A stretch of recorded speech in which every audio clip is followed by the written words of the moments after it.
आणि आता बातम्या पाहायच्यात सविस्तर। मात्र आधी मुंबई ते दिल्ली सगळीकडे आंदोलनाचा धडाका सुरू असल्याचं पाहायला मिळालंय। तिकडे दिल्लीत आंदोलन सुरू असताना मुंबईतही विद्यार्थी रस्त्यावरती उतरले।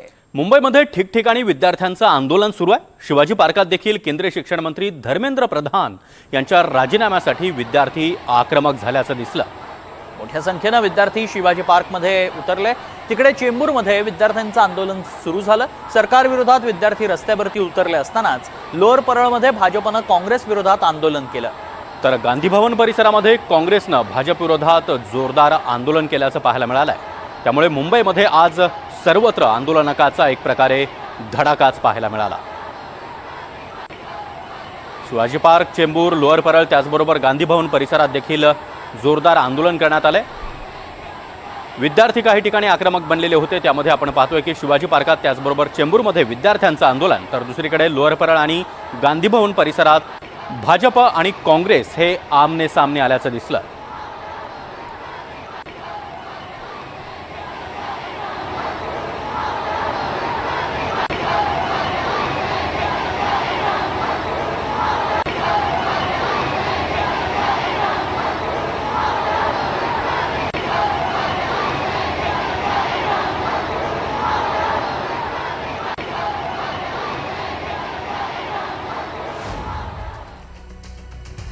दिल्लीत ज्या विद्यार्थ्यांनी आंदोलन केलं त्या विद्यार्थ्यांनी मुंबईत राज ठाकरेंची भेट घेतली आहे। या विद्यार्थ्यांनी आधी राज ठाकरेंच्या घराबाहेर आंदोलन केलं आणि त्यानंतर राज ठाकरे हे सुद्धा बाहेर आले। त्यांनी विद्यार्थ्यांसोबत संवाद साधला आणि काही विद्यार्थ्यांना त्यांनी चर्चेसाठी आपल्या निवासस्थानी बोलवलं। आंदोलक विद्यार्थ्यांनी दिल्लीमध्ये काय घडलंय हे सविस्तरपणे मनसे अध्यक्ष राज ठाकरेंना सांगितलं। आंदोलनादरम्यान दिल्ली पोलिसांनी मुलींवर कशा पद्धतीने अत्याचार केला याची आपबीती आंदोलक मुलींनी सांगितली। शिवतीर्थावर चर्चा सुरू असतानाच आदित्य आणि अमित ठाकरे आंदोलकांमध्ये सहभागी झाले। तर ही तीनही दृश्य आपण पाहतोय। शिवाजी पार्क बाहेर अर्थात मनसे अध्यक्ष राज ठाकरे यांच्या निवासस्थानाबाहेर शिवतीर्थ बाहेर विद्यार्थी मोठ्या संख्येने जमा झालेले होते आणि त्यानंतर राज ठाकरे हे बाहेर आले। विद्यार्थ्यांसोबत त्यांनी संवाद साधला आणि 10 विद्यार्थ्यांना तुम्ही आतमध्ये पाठवा, मी त्यांच्याशी सविस्तर चर्चा करतो असं राज ठाकरेंनी सांगितलं। आणि राज ठाकरे यांनी त्यानंतर या आंदोलक विद्यार्थ्यांसोबत चर्चा देखील केली आहे।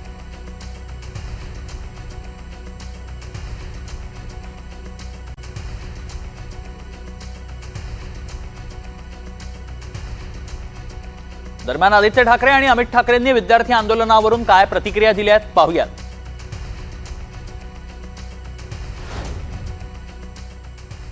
कधी ते आंदोलनाच्या स्थानावर जाऊन पकडते। काल पण आपण पाहिलं असेल वरळीला कोणाला नेलं, परवा शिवाजी पार्कला कोणाला नेलं। आणि या सगळ्या गोष्टी होत असताना एक गोष्ट आम्ही मान्य करतो की दिल्ली पोलिसांनी जसं लाठीमार केला किंवा अमानुषपणे जे काही टेझर गन वापरलेत, पेलेट गन वापरलेत, अजूनही मुंबईत तसं झालं नाही। मुंबईत संवेदनशीलपणे हे सगळं हाताळलं जातं। आमची पोलिसांना हीच विनंती आहे की हे सगळे तरुण आहेत, स्वतःच्या भावना व्यक्त करत आहेत। परवा जे दिल्लीत घडलं त्याच्या विरोधात आंदोलन करत आहेत, रस्त्यावर येत आहेत। हे आंदोलन होऊ द्या, शांततापूर्व आंदोलन आहेत। ही आंदोलनं जे आंदोलक आहेत त्या आंदोलनामध्ये शांततापूर्व आंदोलक आहेत। हिंसा ही सरकारकडून होत आहे। सरकारकडून हिंसक काही पावलं उचलली नाही गेली तर निश्चितपणे आंदोलन देखील शांततापूर्वच राहील। पण मुख्य गोष्ट ही आहे की देश एकवटलेला आहे आणि हा आवाज दिल्लीपर्यंत पोहोचणे गरजेचं आहे। वरचा राग आहे आणि आता लोक सोशल मीडियावर लिहिण्यापेक्षा रस्त्यावर उतरत आहेत। हे बघून मला आनंद आहे। म्हणून मी काल पण बोललो की त्यांच्यावर फोकस करा। राजकीय पक्ष म्हणून आम्ही उतरलो नाही आहे, तर देशासाठी एक कुठेतरी लोकशाही वाचली पाहिजे म्हणून हे सगळे लोक उतरले आहेत आणि त्यांच्यात तो राग आहे।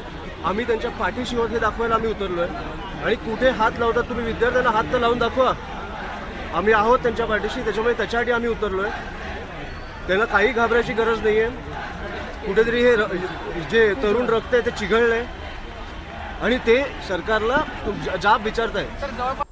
आणि आता थोड्याच वेळात केंद्रीय मंत्री जे.पी. नड्डा यांची पत्रकार परिषद होणार आहे। ठीक 8:30 वाजता जे.पी. नड्डांची पत्रकार परिषद होणार आहे। या पत्रकार परिषदेमधून नड्डा हे राहुल गांधी यांनी जे काही मुद्दे उपस्थित केलेत, प्रश्न विचारलेले आहेत, त्या प्रश्नांना उत्तर देऊ शकतात। थोड्याच वेळात जे.पी. नड्डा पत्रकार परिषद घेतील आणि सीजेपीचे 2 मेंबर नड्डा यांना भेटले होते।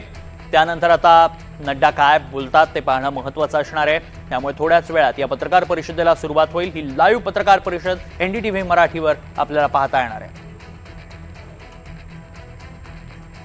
तर दरम्यान राज्यामध्ये सुरू असलेल्या विद्यार्थी आंदोलनाच्या पार्श्वभूमीवर ठाकरे बंधू पुन्हा एकदा एकत्र आल्याचं दिसतंय. विद्यार्थ्यांच्या प्रश्नावर विविध मुद्द्यांवर भूमिका मांडण्यासाठी राज ठाकरे आणि उद्धव ठाकरे 26 जुलैला संयुक्त मोर्चा काढणार आहे. राज्यातील राजकीय वातावरण तापलं असून विद्यार्थी संघटना या आंदोलनाकडे आशेनं पाहतायत. ठाकरे बंधूंच्या एकजुटीनं या मोर्चाला राजकीय वजन मिळालंय. सरकारसमोर विद्यार्थ्यांचे मुद्दे अधिक आक्रमकपणे त्यानंतर मांडले जाण्याची शक्यता आहे. तर विद्यार्थी प्रश्नावरून आता ठाकरे बंधू पुन्हा एकत्र आल्याचं आपल्याला दिसतंय. 26 जुलैला आता संयुक्त मोर्चा शिवसेना, ठाकरे गट आणि मनसे यांचा निघणार आहे.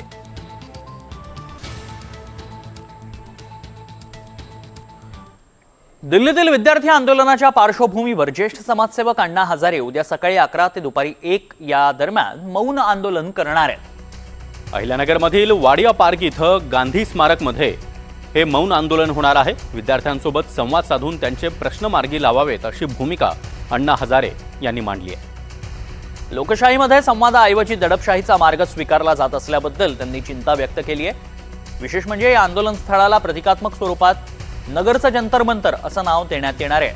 आणि या आंदोलनाकडे राज्यभरातील नागरिकांचं देखील लक्ष लागलंय. त्यामुळे अण्णा हजारे यांनी सरकारला काही सूचना देखील केलेल्या आहेत, काही सल्ले देखील दिलेले आहेत आणि उद्या अण्णा हजारे यांचं मौन आंदोलन होणार आहे.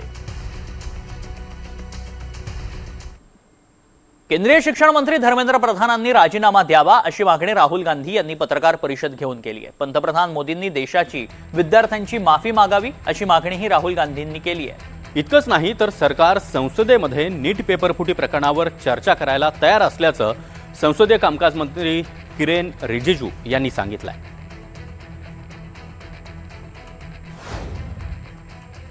स्टूडेंट्स की पहली मांग ये है, इनको हटाइए. दूसरी मांग, जिन्होंने स्टूडेंट्स पर आक्रमण किया है तो इन लोगों पर जिन्होंने वायलेंस किया है, हिंसा की है, इन पर एक्शन होना चाहिए. और तीसरी मांग, जो इस पूरे सिस्टम को चलाते हैं उनको स्टूडेंट्स से अपोलोजाइज करना चाहिए. सरकार ने आज पार्लियामेंट सदन में कह दिया कि नीट एग्जाम का पेपर लीक का मामला और उससे जुड़े हुए जो भी संबंधित मामले हैं उस पर पूरी तरह से चर्चा करने के लिए तैयार है. हमने पहले दिन से कहा कि सरकार कोई भी मुद्दे देश हित में और युवाओं के हित में जो भी आता है चर्चा के लिए हमेशा तैयार है. लेकिन उसके लिए किस नियम के तहत चर्चा करना है वो तो तय करना पड़ेगा. पार्लियामेंट के अंदर में चर्चा करने के लिए एक सिस्टम बनाया हुआ है. अब सीधा सड़क पे उतर जाते हो और हंगामा करते हो, ये ठीक नहीं है. तर सोनम वांगचुक यांनी देखील केंद्रीय मंत्री जे.पी. नड्डा यांना पत्र लिहून 4 प्रमुख मागण्या केल्या. पेपरफुटी संदर्भात शिक्षण मंत्र्यांच्या उत्तरदायित्वावर संसदेमध्ये चर्चा व्हावी अशी अपेक्षा त्यांनी या पत्राच्या माध्यमातून व्यक्त केली आहे. तसंच केंद्रीय शिक्षण मंत्री धर्मेंद्र प्रधान यांचा तातडीनं राजीनामा घ्यावा अशी मागणीही त्यांनी केली आहे. याशिवाय ज्या पद्धतीनं सरकार विद्यार्थ्यांशी वागतंय ते चुकीचं असून विद्यार्थ्यांवर कारवाई न करण्याची विनंती पत्राद्वारे करण्यात आली आहे. तर सोनम वांगचुक यांनी या पत्रातून नेमकं काय म्हटलंय, काय मागण्या केल्यात आपण पाहूया. परीक्षा पेपरफुटीनंतर आत्महत्या केलेल्या विद्यार्थ्यांच्या कुटुंबांना योग्य ती नुकसान भरपाई द्या. या सगळ्या प्रकाराला जबाबदार कोण हे निश्चित करण्यासाठी संसदेत अर्थपूर्ण चर्चा व्हावी. चर्चेत माननीय शिक्षण मंत्र्यांच्या राजीनाम्याच्या मागणीचाही समावेश व्हावा. सरकारनं आश्वासन द्यावं की या चळवळीमध्ये सहभागी झाल्याबद्दल कोणत्याही तरुण आंदोलकावर सूडबुद्धीनं कारवाई केली जाणार नाही. निष्पक्ष आणि जबाबदार शिक्षण व्यवस्थेसाठी आवाज उठवणं हाच त्यांचा एकमेव गुन्हा होता. जर असं आश्वासन दिलं गेलं तर मी या विश्वासाने माझं उपोषण सोडेन की सरकारनं केवळ माझंच आवाहन ऐकलं नाही तर लाखो तरुण भारतीयांच्या आकांक्षाही ऐकल्या आहेत. आश्वासन न मिळाल्यास मला नाईलाजानं माझं उपोषण अनिश्चित काळासाठी सुरूच ठेवावं लागेल.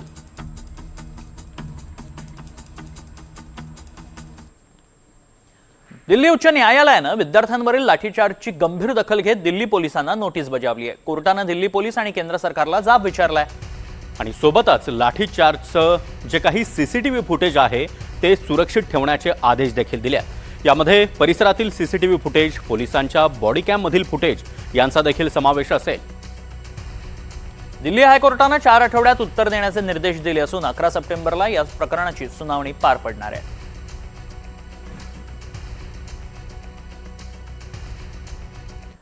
एकीकडे जोरदार आंदोलन राजधानी दिल्लीमध्ये आपल्याला पाहायला मिळते, तर दुसऱ्या बाजूला संसदेचं पावसाळी अधिवेशन देखील सुरू आहे आणि याच अधिवेशनाचा तिसरा दिवसही अगदी वादळी ठरला आहे। काँग्रेस आणि इतर विरोधी पक्षांच्या खासदारांनी संसदेमध्ये काळे कपडे घालून नीट पेपर फुटी, विद्यार्थ्यांवरील पोलीस कारवाई आणि जंतर मंतरवरील आंदोलनादरम्यान नेत्यांना झालेल्या मारहाणीचा निषेध नोंदवला आहे। लाठीचार्ज दरम्यान पोलिसांनी काही तरुणींना बेदम मारहाण केली आणि याशिवाय काही पोलिसांनी मुलींसोबत अश्लील वर्तनही केल्याचा आरोप विरोधकांनी केलाय।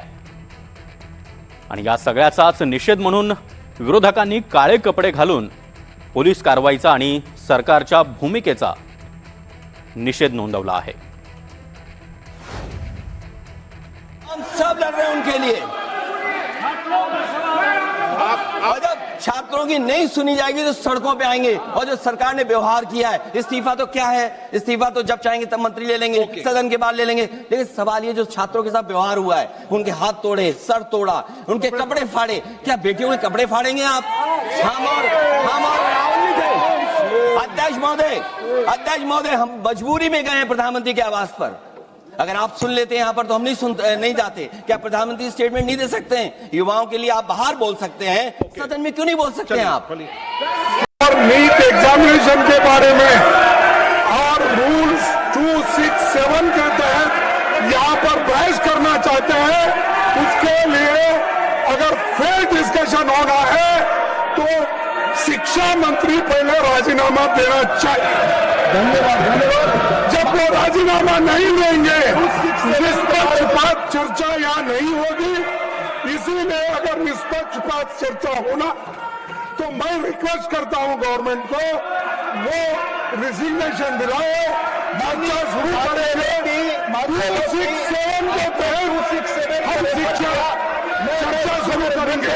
ये क्या है सर? डेमोक्रेसी है, बच्चों को बचाइए। दरम्यान सभागृहाचं कामकाज तहकूब केल्यानंतर प्रियंका गांधी यांनी देशात लोकशाही जिवंत आहे का असा सवाल उपस्थित केलाय। तर राहुल गांधींनी पंतप्रधान मोदींच्या निवासस्थानाबाहेर आंदोलन करून सुरक्षेचा प्रश्न निर्माण झाल्याचं खासदार कंगना रनौत यांनी म्हटलंय। आपको क्या लगता है कि ये लोकतंत्र हमारा बच रहा है? क्या लगता है आपको? हमारे साथ जो हुआ वो इररिलेवेंट है। हम स्टूडेंट्स के साथ हैं और उनकी आवाज उठा रहे हैं। स्टूडेंट्स के साथ जो हुआ वो आप ही बताइए, सही है कि गलत है? बच्चे हैं सारे, प्रोटेस्ट कर रहे हैं, कोई ऐसे प्रोटेस्ट नहीं है। इस देश के सारी टीचर्स भी जानती हैं, सब जानते हैं। तो एक जेन्युइन मामला है, जेन्युइन इशू है। उस पे स्टूडेंट सिर्फ अपना अधिकार मांग रहे हैं और कुछ नहीं मांग रहे हैं। वो सिर्फ ये कह रहे हैं हमें अपना अधिकार दो। हमें कब? आप हर एग्जाम को क्या पेपर लीक करा रहे हो? बच्चे इतना संघर्ष करके पढ़ाई करते हैं, अपने लिए एक फ्यूचर देखते हैं, आप उस फ्यूचर को बिगाड़ रहे हो। हमारा प्रोटेस्ट अलोकतांत्रिक है। लोकतंत्र में सबसे बड़ी चीज क्या होती है? फ्रीडम ऑफ एक्सप्रेशन और right to protest, peaceful protest. इसमें कुछ अलोकतांत्रिक बात नहीं है। अलोकतांत्रिक ये है जो यहाँ इस सदन में हो रहा है, जो सड़कों पे हो रहा है। सदन में आप चर्चा नहीं करते, एलओपी को बोलने नहीं देते, ऑपोजिशन लीडर्स को बोलने नहीं देते। देखिए, कल बहुत बड़ी सिक्योरिटी ब्रीच हुई है और राहुल गांधी ने पूरी कोशिश की कि प्रोटेस्टर्स को जो है वो प्राइम मिनिस्टर के घर की तरफ जो है डायरेक्ट किया जाए। और जब प्रोटेस्ट जो है जंतर मंतर में हो रहा था तो राहुल गांधी जो है क्यों प्राइम मिनिस्टर के घर में की तरफ जो है प्रोटेस्ट को डायरेक्ट करना चाह रहे थे? ये बहुत बड़ी एक कंसर्न की बात है पूरे देश के लिए। आप जान रहे हैं कि प्रोटेस्टर्स कब से धमकियां तो देते ही आ रहे हैं कि जिस तरह से इस देश में जो है घरों को जला दिया गया, पॉलिटिशियंस को जो है वो जला दिया गया, हम वैसा करेंगे। और उसके बाद राहुल गांधी जो है वहां पे कल बैठकर उन्होंने जो किया वो बहुत बड़ी एक आई थिंक एक कंसर्न है सबके लिए। दरम्यान राहुल गांधींच्या आंदोलनावरून राज्यात देखील विविध प्रतिक्रिया उमटतात। आणि राज्यातील कोणकोणत्या मंत्र्यानं नेमकं काय म्हटलंय राहुल गांधींच्या आंदोलनासंदर्भात आपण पाहूया. मला असं वाटतं की सर्वांनी आपल्या देशाचा विचार केला पाहिजे. आपल्या देशाची बदनामी होणार नाही अशा प्रकारचा विचार केला पाहिजे. आणि विशेषतः मी पहिल्या दिवशीपासून आमचं सगळ्यांचं मत आहे की विद्यार्थ्यांच्या ज्या आशा आकांक्षा अपेक्षा असतील त्या पूर्ण करणं हे सरकारचं कर्तव्य आहे आणि ते आम्ही करू. काही उणिवा राहिल्या असतील तर त्या उणिवा दूर होतील. फक्त त्यांच्या खांद्यावर बंदूक ठेवून काही लोक विशेषतः काही राजकीय पक्ष या पद्धतीनं कारभार करतायत ते काही योग्य असं माझं मत नाही. विद्यार्थ्यांच्या मागण्यांची आम्ही समरस आहोत आणि विद्यार्थ्यांच्या हिताचेच निर्णय हे केंद्रातलं आणि राज्यातलं सरकार घेईल. राहुल गांधी विरोधी पक्षनेते हे विद्यार्थ्यांचं आंदोलन जंतर मंतरला आहे. मग जंतर मंतरला न जाता प्रधानमंत्री निवासस्थान यांच्या ठिकाणी जाऊन आंदोलन करतात, हे तर फार बेजबाबदारपणाचं लक्षण आहे. त्या ठिकाणी ठीक आहे, त्यांचा स्वतःवर कंट्रोल आहे, त्यांच्या खासदारांवर असू शकतो, परंतु मॉब सायकोलॉजी आहे त्याच्यामध्ये कोणाचं कंट्रोल राहणार. आणि मग अशा परिस्थितीमध्ये प्रधानमंत्री निवासस्थानामध्ये काही घातपात घडवण्याचा त्यांचा प्रयत्न होता का? खरं तर हे स्पॉन्सर्ड असं आंदोलन आहे. आपण सर्वजण पाहता की देशभरामध्ये नरेंद्र मोदीजींच्या नेतृत्वामध्ये विकासाचा एक फार मोठा झंझावात सुरू असताना या सगळ्या गोष्टी की ज्या गोष्टींमध्ये आपल्याला माहित आहे की ज्या नीटच्या परीक्षेचा पेपरफुटीवरून हा प्रकार घडला आणि त्यामध्ये असणारे 7-8 जण जी होती त्या सर्वांना अटक झाली आहे. ते जेलमध्ये आहेत, त्यांच्यावरती कारवाई झाली आहे, ते त्यांना कठोर शिक्षा होणार आहे. असं असताना सुद्धा कुठेही आपण पाहिलं असेल या आंदोलनामध्ये विरोधकांचा वेगवेगळा अजेंडा आहे. दरम्यान काल उद्धव ठाकरे यांनी राजधानी दिल्लीमध्ये आंदोलनाच्या ठिकाणी जात आंदोलक विद्यार्थ्यांची भेट घेतलेली होती. तर आज पत्रकार परिषदेच्या माध्यमातून सरकारवर जोरदार टीका केली आहे.